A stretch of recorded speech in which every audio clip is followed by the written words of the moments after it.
I meet the coolest people, and everybody has a story, and I'm kind of nosy, so I'll ask.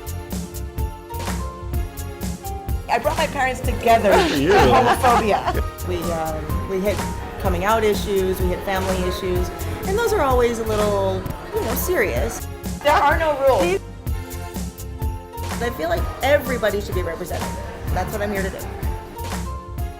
Hi, Marga. Hey, Cameron. Welcome to Happy Hour. Thank you so much. Great to be here. Hello, Saturn. Hey, beautiful. How you doing? I am good. I'm awake. Thirsty? I think Mark has a drink for you. I think he's trying to get your attention. I get to hand her magnificent cranberry champagne and vodka. Oh, I call that a drunken virgin. Oh. Thank you. I love it. Had a few. I might have had one or two. And I'm going to leave you all to have an amazing conversation.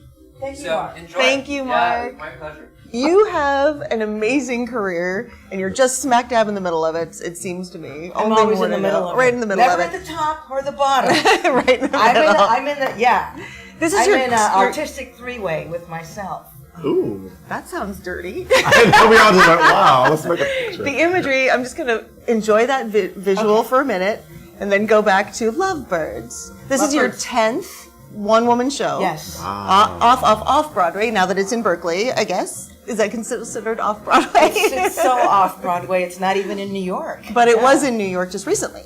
It was. It was very exciting. Fantastic. Lovebirds is a show that I wrote. It's the first time I wrote about other people besides myself. I made up people. I kind of did old school playwriting, but I play them all because I need all the money. I can't share what my actors are. They're just going to use it on drugs. Right. So, drugs and alcohol, hookers, right. whatever. I'm setting up for a Saturn. Stand Up, the one-woman show. So on the outside, they sort of look similar performance-wise, but what's the big difference for you? Like, how do you approach the two differently? It's a different set of muscles because when you're doing a one-person show, it's about the story. And it's not about trying to get laughs. I mean, when you're writing it, you're trying to write it in the best way possible. And I always, in my life, have used humor. My family has used humor. As the queer community, we are, of course, the leaders of humor. People of color. So it's laced through my shows. My shows have gone to some very dark places about illness, about racism, but all through that there's comic relief, and some shows have more humor than others. Okay, Marga, now that I've gotten a few drinks in you.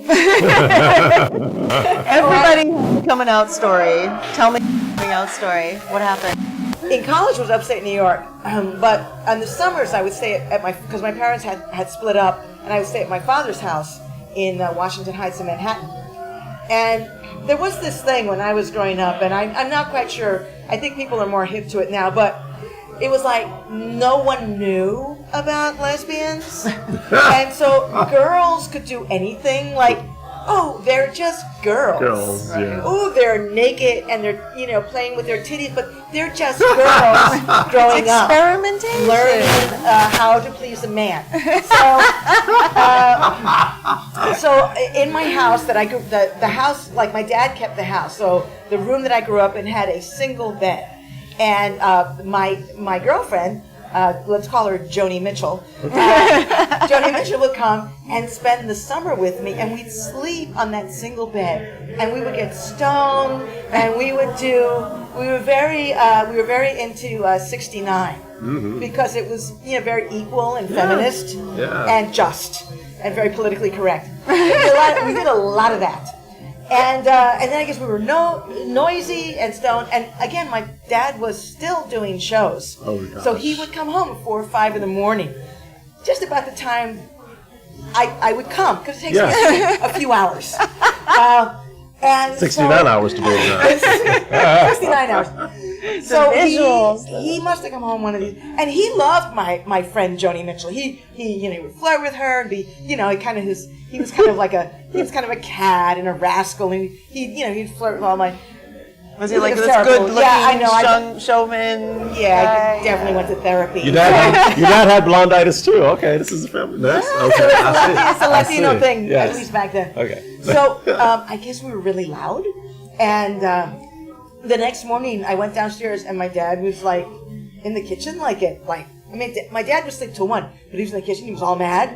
He was really mad. He was really scary, and he knew. He knew, and he and my mom had been divorced for 10 years. He called her, or not 10 years, I'm sorry, like 6 years. And he called her. They had never spoken.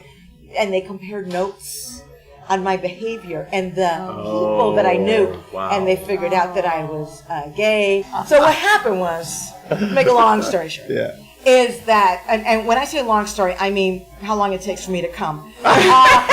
To make a long story short is, my parents were furious, divorced, but they unified. They finally, I brought my parents together for homophobia. Yes.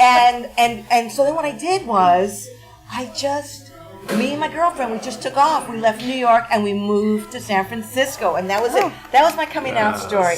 It was, I wound up in San Francisco because my parents couldn't handle the truth. Thank you, Marga. You are Thank you so absolutely much. And amazing. I thank you too for this show. It's wonderful, and I wish you all the best. Continue more shows, and I'm a fan. So thank you very much. Thank you. We are huge fans as well. Huge fans. Cheers. Cheers. And cheers to you for coming back again. And please keep coming back for more. You can catch Marga on her website, margagomez.com. You can catch her at the Marsh in Berkeley, September 19th to October 18th. I did it. Yeah. Very good. I'm finally free.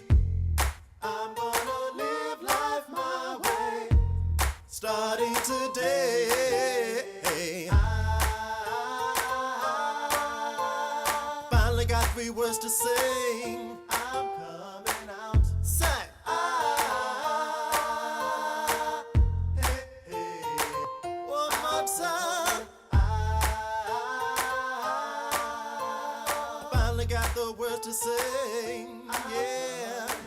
For more stories and news about the LGBT community, go check out G News and Glitter Bomb TV, both hosted by Celso Delay.